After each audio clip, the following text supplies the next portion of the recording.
Alright, welcome to KayoticVerse. We are getting into more cyber news. What are we talking about today? Martha Ruth, the German hacker.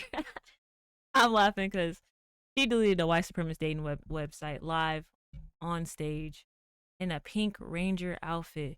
As you see him representing the Black Clover gang, you know what I'm saying? Oh, what gang specifically? The motherfucking Bulls. Look at that. The strength. Wait. That's why I get in the gym. Sorry. Anyway, we getting into it though. Boom. Oh, new camera 4K.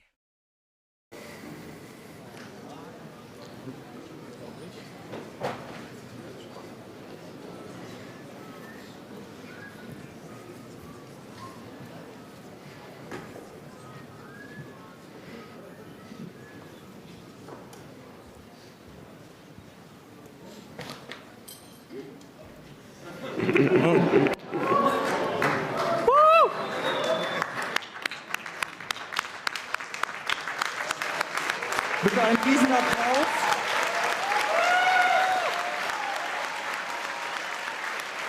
Für Martha Ruth, bitte guckt und auf. By the way, I don't think you're gonna get notified for this takedown that is occurring on your system.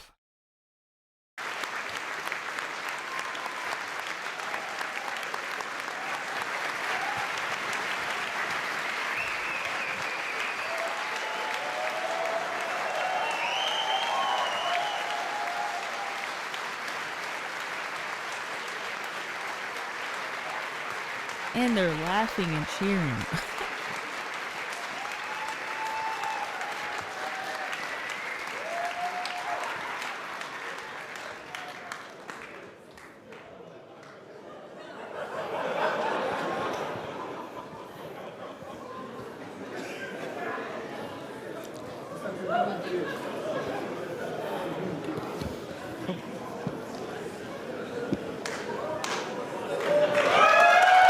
Alright, we got one more video to get into. I'm gonna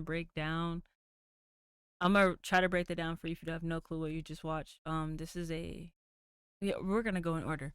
There's one more video I gotta show you to get you some background information. Normally light features are recessive, right? So actually there should be at least somewhat almond-shaped eyes. Yeah, but that's only with your own genetics. And because if you take an egg from a Nordic woman and sperm from a Nordic man and you unite the two in vitro to create an embryo, and then you implant this embryo into a Chinese woman, then this Chinese woman, she's just the uterus. This So is she Liv was Heidi, basically the surrogate. founder of White Date, White Child and WhiteDeal.net, speaking on the podcast of Frank Kramer, guitarist of Stalgewitter, arguably Germany's most charmingly subtle Nazi band, a man whose understanding of genetics is just as solid as his ideology. You remember that dating site I mentioned? The one I said I signed up for to find love and strong traditional values? Well, that was a lie. Hi, I'm Martha Root. Online, I go by Back to the Root. And no, I'm not a trad wife in training. I'm a journalist, and the last few months I've been deep inside whitedate.net, documenting everything, its user base, its ideology, and the woman running it all. Because Liv isn't just your average Pinterest Nazi with an obsession for Nordic runes and fertile wombs. She's trying to build a full-blown fascist white supremacy network, disguised as a dating app. She doesn't want journalists snooping around. She warns her users about feds and anti-white infiltrators. So I sent one in. Not a person, a large language model. That's right. Some of White Date's most dedicated Aryan suitors spent weeks chatting with a chatbot, trained, prompted, monitored by me. And while they flirted with their perfect trad wife, I collected data, screenshots, patterns, plans. Because Liv built this whole empire from the shadows, separating her online persona from her real identity. But what if her echo chamber isn't as soundproof as she thinks? In the next videos, we'll look closer at her users, her ambitions, the infrastructure she's using, and maybe, just maybe, at what it's like to run a Nazi dating site from a quiet northern German suburb. Follow. Alright, so now let's get into a little bit of what's going on here. Got our Pink Ranger doing the do. All right. So, if you don't know what this is a terminal. This is Apple's terminal, which is Mac. This is their terminal. All right. So, I'm going to give a couple of reasons why things like this could happen. But, we got to start off with something that might not seem obvious to people. I try to also just inform people who are not like into computers and cyber stuff like online. I try to break this down for people who are not into cyber stuff. Okay, I try. If you're into this stuff and you know about it, then you just you know it's basically like another day on the planet because this stuff happens all the time. You tell people about security, they don't care. It's all about growth and revenue. Anyway, let's get into it. So to start off, bro, the Python script says LOL. You got a Python script ran on you. Like, that means she's kind of had this information cooking up on you for a minute, and she was able to.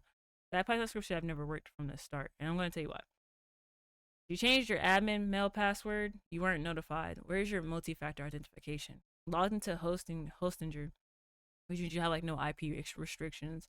Then they deleted your child.net. There should have been some type of there really should have been alerts going on and MFAs to where you need permissions for certain things. There were no notification system going on here, no monitoring, none of that, right?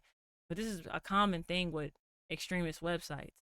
Their whole thing is based upon exposure, growth. They don't really care about the security side, but most websites don't. Anyway, then they deleted your file system, and I'm pretty sure they deleted your backup in your file systems, your backups from your server. The VS, the file systems go in the database, but they deleted your backups, and that's what I'm going to talk about. Another thing that is common with extremist websites is that you guys always have everything centralized in one point. You have a single point of failure, and that's like the basics of cybersecurity is you cannot have a single point of failure. Bruh, I can't believe it got cooked like this though. And at least it was by a Pink Ranger, because whatever. How do I wrap this? At the end of the day, that's pretty much it. Yeah, they got cooked by a Pink Ranger. In the cybersecurity news world, just another day. There'll be another company tomorrow with weak cybersecurity, and I'll have another article for you. Welcome to KayoticVerse. Hope you learned something. Hope you have fun. Chaotic by nature, loaded by culture.